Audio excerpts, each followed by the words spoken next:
എല്ലാവർക്കും നമസ്കാരം. Top 1 UK അപ്ഡേറ്റിലേക്ക് സ്വാഗതം. നാടുകടത്തൽ തുടരുന്ന ഒരു സാഹചര്യം തന്നെയാണ് UK-യിൽ വന്നുകൊണ്ടിരിക്കുന്നത്. ആഫ്രിക്ക, ഏഷ്യ, യൂറോപ്പ്, തെക്കേ അമേരിക്ക എന്നിവിടങ്ങളിലെ തെരഞ്ഞെടുപ്പിന് ശേഷം ഹോം ഓഫീസ് ഇമിഗ്രേഷൻ എൻഫോഴ്സ്മെൻറ്റിൽ വലിയ വർധനവ് വരുത്തിയതിനെ തുടർന്ന് 19,000 പരാജയപ്പെട്ട അഭയാർത്ഥികൾ, വിദേശ കുറ്റവാളികൾ, മറ്റ് ഇമിഗ്രേഷൻ കുറ്റവാളികൾ എന്നിവരെ തിരിച്ചയച്ചു. ഇമിഗ്രേഷൻ എൻഫോഴ്സ്മെൻറ്റിൽ ജോലി ചെയ്യാൻ 1000 ജീവനക്കാരെ പുനർവിന്യസിക്കുന്നതിലൂടെയും അനധികൃതമായി ഇവിടെ എത്തുന്നവരെ വേഗത്തിൽ തിരിച്ചയക്കുമെന്ന വ്യക്തമായ സൂചന നൽകുകയാണ് UK ഗവൺമെൻറ്. 2024-25 ഇടയിൽ നിർബന്ധിത റിട്ടേണുകൾ 24% വർദ്ധിച്ചു എന്നുള്ളതാണ് കണക്കുകൾ. വിദേശ പൗരന്മാരെ നീക്കം ചെയ്യുന്നത് 21% വർദ്ധിച്ചിട്ടുണ്ട്. ഈ കണക്കുകൾ 2018 മുതൽ UK-യിൽ കണ്ട ഏറ്റവും ഉയർന്ന റിട്ടേൺ നിരക്കിന് പ്രതിനിധീകരിക്കുന്നു. കൂടാതെ UK-യിലെ ചരിത്രത്തിൽ ഏറ്റവും വലിയ 4 റിട്ടേൺ ചാർട്ടേഡ് ഫ്ലൈറ്റുകൾ ഉൾപ്പെടുന്നു. ആകെ 850-ലധികം ആളുകൾ വിമാനത്തിൽ ഉണ്ട്. ഈ റിലീസിൻ്റെ ഭാഗമായി സുപ്രധാന പ്രവർത്തനത്തെക്കുറിച്ച് കൂടുതൽ മനസ്സിലാക്കുന്നതിനായി ഹോം ഓഫീസ് നീക്കം ചെയ്യൽ പ്രക്രിയയുടെ ആന്തരിക പ്രവർത്തനത്തിൻ്റെ ചിത്രങ്ങൾ ആദ്യമായി പങ്കിട്ടിട്ടുമുണ്ട്. നീക്കം ചെയ്യലുകൾ വർദ്ധിപ്പിക്കുന്നതിൽ ഗവൺമെൻറ്റിൻ്റെ വിജയം, അധ്വാനിക്കുന്ന ജനങ്ങളുടെ മുൻഗണനകൾ നൽകുന്നതിനും ഒടുവിൽ അഭയ സമ്പ്രദായത്തിൽ ക്രമം പുനഃസ്ഥാപിക്കുന്നതിനുമുള്ള മാറ്റത്തിനായുള്ള ഞങ്ങളുടെ പദ്ധതിയിൽ ഒരു പ്രധാന ഭാഗമായി കാണുകയാണ് പുതിയ UK ഗവൺമെൻറ്. ഈ പുതിയ സമീപനം മുമ്പെന്നത്തേക്കാളും കർശനമായ നിയമനിർവഹണ അധികാരങ്ങളിലൂടെ കള്ളക്കടത്ത് സംഘങ്ങളുടെ ബിസിനസ് മോഡൽ തകർക്കുന്നതിലും അനധികൃതമായി ഇവിടെയുള്ളവരെ വേഗത്തിൽ നീക്കം ചെയ്യുന്നതിലും ബോട്ടുകളിൽ സ്ഥലം സംഘങ്ങൾ ഉപയോഗിക്കുന്ന ജോലിയുടെ തെറ്റായ വാഗ്ദാനം അവസാനിപ്പിക്കുന്നതിലൂടെയും ശ്രദ്ധ കേന്ദ്രീകരിക്കുകയാണ് പുതിയ ഗവൺമെൻറ് എന്നാണ് ആഭ്യന്തര സെക്രട്ടറി അറിയിച്ചിരിക്കുന്നത്. ഇമിഗ്രേഷൻ സമ്പ്രദായത്തിൽ പൊതുവിശ്വാസം പുനർനിർമ്മിക്കുന്നതിന് നിയമങ്ങൾ ബഹുമാനിക്കപ്പെടുകയും നടപ്പിലാക്കുകയും ചെയ്യുന്നുവെന്ന് ഞങ്ങൾ കാണിക്കേണ്ടതുണ്ട്. അതുകൊണ്ടാണ് ഗവൺമെൻറ്റിൻ്റെ മാറ്റത്തിനായുള്ള പദ്ധതിയുടെ ഭാഗമായി ഇമിഗ്രേഷൻ എൻഫോഴ്സ്മെൻറ്റിലേക്കും റിട്ടേണുകളിലേക്കും ഞങ്ങൾ കാര്യമായ അധിക ഉറവിടം നൽകിയിട്ടുണ്ട്. അതിനാൽ ഇവിടെ അവകാശമില്ലാത്തവരെ, പ്രത്യേകിച്ച് നമ്മുടെ രാജ്യത്ത് കുറ്റകൃത്യങ്ങൾ ചെയ്യുന്നവരെ കഴിയുന്നത്ര വേഗത്തിൽ നീക്കം ചെയ്യുക എന്ന് തന്നെയാണ് ഗവൺമെൻറ്റിൻ്റെ പുതിയ നിയമം.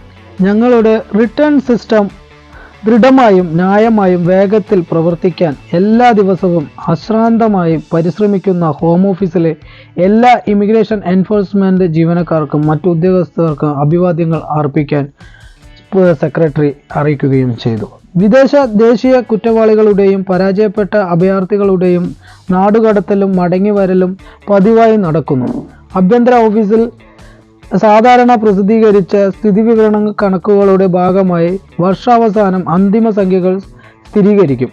UK അതിർത്തി സുരക്ഷ ശക്തിപ്പെടുത്തുന്നതിനും ഇമിഗ്രേഷൻ സംവിധാനത്തിൽ ക്രമം പുനഃസ്ഥാപിക്കുന്നതിനുമുള്ള ഗവൺമെൻറ്റിൻ്റെ സിസ്റ്റം വ്യാപകമായ പ്രവർത്തനത്തിൻ്റെ ഒരു പ്രധാന ഭാഗമാണ് വരുമാനം വർദ്ധിപ്പിക്കുന്നത് എന്നാണ് പറയുന്നത്. നിയമവിരുദ്ധമായ ജോലികൾ കൈകാര്യം ചെയ്യുന്നതും ഈ സമീപത്തിൽ അത്യന്താപേക്ഷിതമാണ്. കഴിഞ്ഞ മാസം ഇമിഗ്രേഷൻ എൻഫോഴ്സ്മെൻറ്റ് 828 സ്ഥലങ്ങളിൽ റെയ്ഡ് നടത്തി. പതിറ്റാണ്ടിലേറെയായി ജനുവരി മാസത്തിൽ രേഖപ്പെടുത്തിയ ഏറ്റവും ഉയർന്ന റെയ്ഡാണിത്. ഈ എൻഫോഴ്സ്മെൻറ്റ് പ്രവർത്തനങ്ങളിൽ ഇമിഗ്രേഷൻ എൻഫോഴ്സ്മെൻറ്റ് ഓഫീസർമാർ ദേശീയ റഫറൽ മെക്കാനിസം വഴി മനുഷ്യക്കടത്തും ആധുനിക അടിമത്തവും കൈകാര്യം ചെയ്യുന്നതിൽ നിർണായക പങ്കുവഹിക്കുന്നു. ആധുനിക അടിമത്തത്തിൻ്റെയും മനുഷ്യക്കടത്തിൻ്റെയും ഇരകളെ തിരിച്ചറിയുന്നതിനും പിന്തുണയ്ക്കുന്നതിനുമുള്ള ബാധ്യതകൾ നിർവഹിക്കാൻ ഈ സംവിധാനം സർക്കാരിന് അനുവദിക്കുന്നു. ഇമിഗ്രേഷൻ എൻഫോഴ്സ്മെൻറ്റ് ഓഫീസർമാർ എൻഫോഴ്സ്മെൻറ്റ് സന്ദർശനങ്ങൾ നടത്തുകയും ഇരകളെ പിന്തുണയ്ക്കായി NRMലേക്ക് റഫർ ചെയ്യുകയും ചെയ്യുമ്പോൾ ആധുനിക അടിമത്തത്തിൻ്റെയും മനുഷ്യക്കടത്തിൻ്റെയും അടയാളങ്ങൾ കണ്ടെത്താൻ പരിശീലനം നേടിയിട്ടും ഉണ്ട്.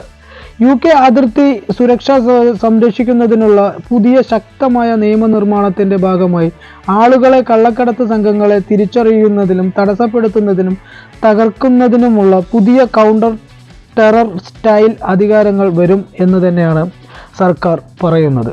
അതുകൊണ്ട് തന്നെ UK-യിൽ അനധികൃതമായി നിൽക്കുന്ന ആളുകൾക്ക് വലിയ ഭീഷണി തന്നെയാണ് പുതിയ ഗവൺമെൻറ്റിൻ്റെ ഭാഗത്തു നിന്ന് ഉണ്ടാകുന്നത്. പലതരത്തിലുള്ള ക്രിമിനൽ കേസുകളിൽ ഉൾപ്പെട്ടുകൊണ്ട് പല രീതിയിൽ രാജ്യത്ത് വന്നുകൂടുകയും അവിടെ പല ക്രിമിനൽ കേസുകളിൽ പെടുകയും ചെയ്യുന്ന ഒരുപാട് ആളുകളെ ഇപ്പോൾ റെയ്ഡിലൂടെ കണ്ടെത്തുകയും അവരെ തിരിച്ചയക്കുകയും ശക്തമായ നിയമ പോരാട്ടങ്ങളിലൂടെ അവരെ ജയിലിലടയ്ക്കുകയും കുറ്റങ്ങൾക്കനുസരിച്ചുള്ള ശിക്ഷകൾ നൽകുകയും ചെയ്യുന്ന ഒരു സിസ്റ്റം ഇപ്പോൾ പുതിയതായി UK-യിൽ വന്നിട്ടുണ്ട്. അത് പണ്ട് ഉണ്ടെങ്കിൽ പോലും വളരെ ശക്തമായ രീതിയിലാണ് പുതിയ ഗവൺമെൻറ് മുന്നോട്ട് കൊണ്ടുപോയിക്കൊണ്ടിരിക്കുന്നത്. അതുകൊണ്ട് തന്നെ പല രീതിയിലുള്ള ഇല്ലീഗൽ ആയി രാജ്യത്ത് താമസിക്കുന്ന പല ആളുകളെയും ഇപ്പോൾ നാട് കടത്തുന്ന ഭീഷണി നേരിട്ട് കൊണ്ടിരിക്കുകയാണ്. പല രീതിയിലുള്ള പ്രശ്നങ്ങൾ ഉണ്ടെങ്കിലും ഒരുപാട് ആളുകൾ ഇപ്പോഴും രാജ്യത്ത് ഇല്ലീഗലായി താമസിക്കുകയും കുറ്റങ്ങളിൽ ഏർപ്പെടുകയും ചെയ്യുന്നു എന്ന് തന്നെയാണ് റിപ്പോർട്ടുകൾ ചൂണ്ടിക്കാണിക്കുന്നത്. ഇത്രമാത്രം അറിയിച്ചുകൊണ്ട് ഇതുപോലെയുള്ള അപ്ഡേറ്റുകൾ നിങ്ങളിലേക്ക് എത്തിക്കുവാനായി ഈ ചാനൽ ഇതുവരെ സബ്സ്ക്രൈബ് ചെയ്തില്ലെങ്കിൽ സബ്സ്ക്രൈബ് ചെയ്യുക. നിങ്ങളുടെ അഭിപ്രായങ്ങൾ കമൻറ്റ് ചെയ്യുക. നന്ദി, നമസ്കാരം.